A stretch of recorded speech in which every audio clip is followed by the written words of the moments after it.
चलिए दोस्तों, आज की वीडियो में हम बात करेंगे प्रकाश के परावर्तन।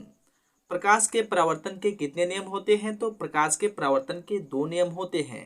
पहला नियम, आपतित किरण आपतन बिंदु पर खींचा गया अभिलंब और परावर्तित किरण तीनों एक ही समतल में होते हैं, और आपतन कोण तथा परावर्तन कोण आपस में क्या होते हैं? बराबर होते हैं। तो ये प्रकाश के परावर्तन के दो नियम हुए। तो अब यहाँ पे हम आपतित किरण के बारे में पढ़ेंगे। तो किसी स्रोत से जब प्रकाश आती है तो उसको आपतित किरण बोला जाता है। आपतित किरण परावर्तक सतह के जिस बिंदु पर स्पर्श करती है तो उसको आपतन बिंदु बोलते हैं। आपतन बिंदु पे जो लंब खींची जाती है उसको अभिलंब बोलते हैं। आपतित किरण और अभिलंब के बीच जो कोण होता है उसको आपतन कोण बोलते हैं, और परावर्तित किरण और अभिलंब के बीच जो कोण होता है उसको परावर्तन कोण बोलते हैं। अब इसके बाद हम लोग प्रतिबिंब के बारे में पढ़ेंगे। प्रतिबिंब के बारे में पढ़ने से पहले एक तथ्य है जिस पे फोकस करना अति आवश्यक है, क्योंकि बिहार बोर्ड मैट्रिक एग्जाम में इससे संबंधित प्रश्न पूछ लिए जाते हैं। किसी स्रोत से आने वाली प्रकाश की किरण यदि समतल दर्पण पर लंबवत आपतित हो तो क्या होगा? तो इस स्थिति में क्या होता है, समतल दर्पण पे अगर कोई प्रकाश की किरण लंबवत आपतित होती है तो जिस पथ से समतल दर्पण पे आई होती है ठीक उसी पथ से वापस लौट जाती है। चलिए अब हम डिस्कस करते हैं प्रतिबिंब के बारे में। तो सबसे पहले जानेंगे कि प्रतिबिंब होता क्या है।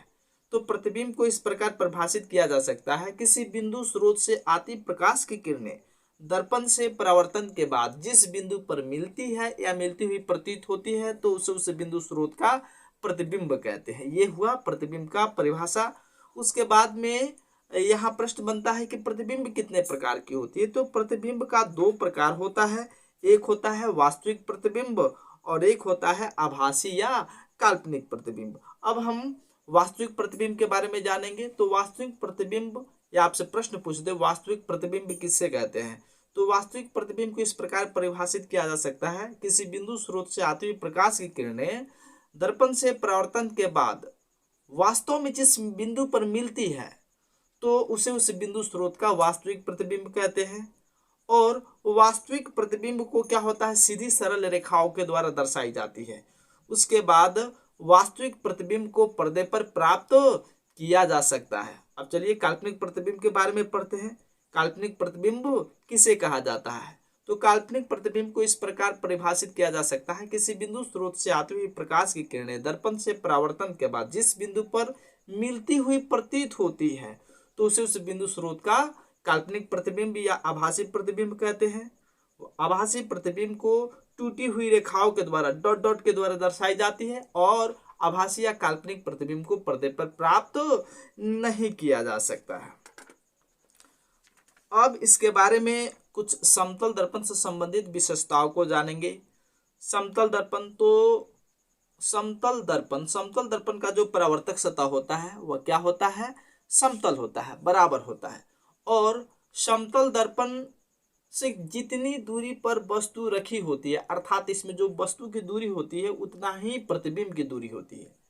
और समतल दर्पण के सम्मुख हम किसी वस्तु को जितनी वेग से लाते हैं तो उसका प्रतिबिंब समतल दर्पण में उसके दुगुना वेग से आता हुआ प्रतीत होता है ना। ये हुआ समतल दर्पण की विशेषता। और समतल दर्पण में जो प्रतिबिंब बनती है उसमें पार्श्विक परिवर्तन होता है। पार्श्विक परिवर्तन का मतलब कि आप समतल दर्पण के सम्मुख खड़े होकर आप अपना दाहिना हाथ उठाइएगा तो प्रतिबिंब में लगेगा कि आप अपना बायां हाथ उठाए हुए हैं। इसी को बोलते हैं पार्श्व परिवर्तन। या आप अंग्रेजी के कैपिटल लेटर में आर अक्षर को समतल दर्पण के सामने लाओगे, उसको सीधा रखोगे तो उसमें आपको उल्टा दिखाई देगा। इसी को पार्श्व परिवर्तन कहते हैं। इसके बाद हम दर्पण के बारे में पढ़ेंगे। तो दर्पण का निर्माण होता किससे है? तो दर्पण का निर्माण गोलीय जो कांच के सतह होता है, गोला होता है, उससे दर्पण का निर्माण होता है। और दर्पण कितने प्रकार की होती है? तो दर्पण का 3 प्रकार होता है। एक होता है, सबसे पहले अभी हमने आपको बताया, समतल दर्पण, और एक होता है उत्तल दर्पण, और एक होता है अवतल दर्पण। तो वह दर्पण जिसका परावर्तक सतह क्या हो, परावर्तक सतह समतल हो तो उसे समतल दर्पण कहा जाता है। और उत्तल का मतलब होता है उभरा हुआ। तो वह दर्पण जिसका परावर्तक सतह बाहर की तरफ निकला हुआ हो, उभरा हुआ हो, तो उसको बोलेंगे उत्तल दर्पण। और अवतल दर्पण का अर्थ होता है, अवतल का मतलब औ का मतलब धंसा हुआ, तो वह दर्पण जिसका परावर्तक सतह अंदर की तरफ धंसा हुआ हो, तो उसको बोलेंगे अवतल दर्पण। क्या बोलेंगे? अवतल दर्पण। तो ये हुआ दर्पण से संबंधित मुख्य बातें। चलिए आज के वीडियो में इतना ही आप सबों के बीच लाया। अगले वीडियो में इसे आगामी डिस्कस किया जाएगा। मिलते हैं आपसे अगले वीडियो में। Thank you so watching for my video. Thank you so very much.